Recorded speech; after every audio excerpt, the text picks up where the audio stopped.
Welcome all to our channel GTech Fluent. Our today's topic number 18 in ASP.NET Core video series is controllers in ASP.NET Core MVC. So in this video, we'll understand what is controllers and the roles inside the ASP.NET Core MVC. In our previous video of understanding the models in ASP.NET Core MVC, we have created the models to represent the student information data and another model to process the information of the student data. So in this video, we'll implement this in our controllers. So let's see what is meant by controllers. So controllers in ASP.NET Core MVC application are the classes and it is derived from the controller base class. Controller class must be suffixed with the controller word.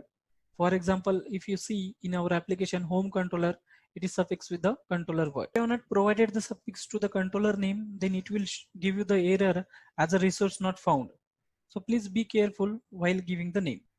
Controllers having the variety of the methods, and this public method is known as action method, which is handling the user request. Any request come to our application from the browser, the controller in the MVC architecture that handles the incoming request. When user request for our application, it first go to the controller and it's load appropriate model and return response to the view or as per result type. So let's switch to the Visual Studio. So we are in our project which we have created for this video tutorial series. In our previous video, we have created the model to represent the data and another model to process the data. So before adding the controller, let's separate out the presentation and the process of the models. So let's add another folder here, call it as a repository. And let's add another folder here. We'll call it as a interface. And let's move this interface inside the interface folder.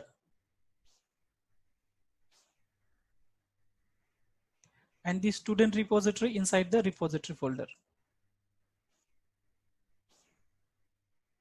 So in this way, we will manage our data processing and the representation of the model. So now let's add the student controller. In ASP.NET Core, it is not mandatory to keep the controllers inside the controller folder, but it is a good practice to keeping them into the controllers folder. So let's add our controller inside the controllers folder. Right click, add, and click on the controller. Select the MVC empty controller, click on the add, and look, we are getting the opportunity to change the name till the controller. Just change name to the student.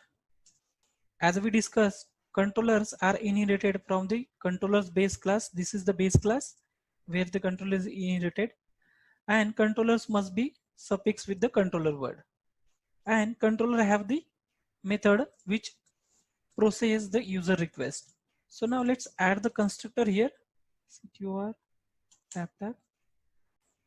And let's use the iStudent repository here. And let's receive the dependency here. Student repository and just assign. We are using the constructor dependency injection. So you can check our previous video on the dependency injection, how we can add the dependency and the different way of reading or getting the data through the dependency. So now let's add another method here which get the student data.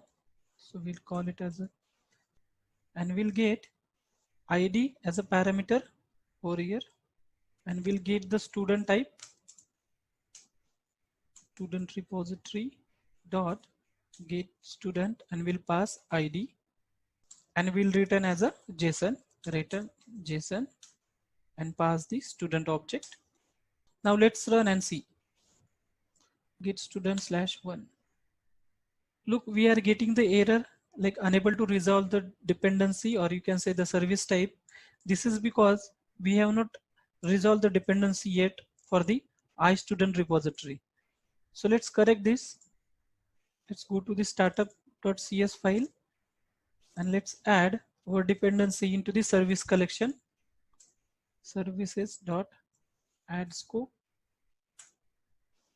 Let's add iStudent repository interface and our concurrent class.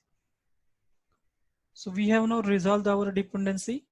So if you have any query or doubt on this add scope or the service lifetime, you can check our previous video on the dependency injections. So now let's run and see Check student slash one ID. Look, we are getting the JSON.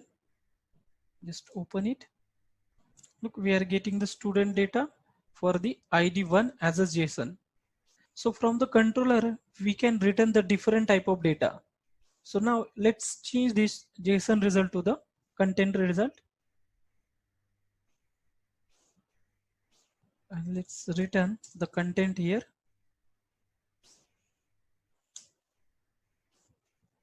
Content require the string, just serialize our object. We'll use JSON converter, just import the newtons of JSON and return the result. So let's run and see. Look, we are getting the data into our browser. So now another way of returning the data is like view result. So let's action result, change this and let's return as a view. So let's run and see.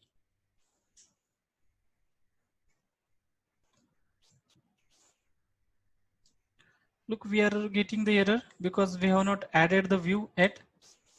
In our next video of understanding the view or implementing the view in ASP.NET Core, we'll implement the view functionality for this.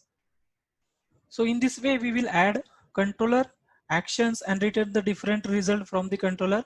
So please let us know if anyone has any query or doubt. We will meet in our next video. Thank you.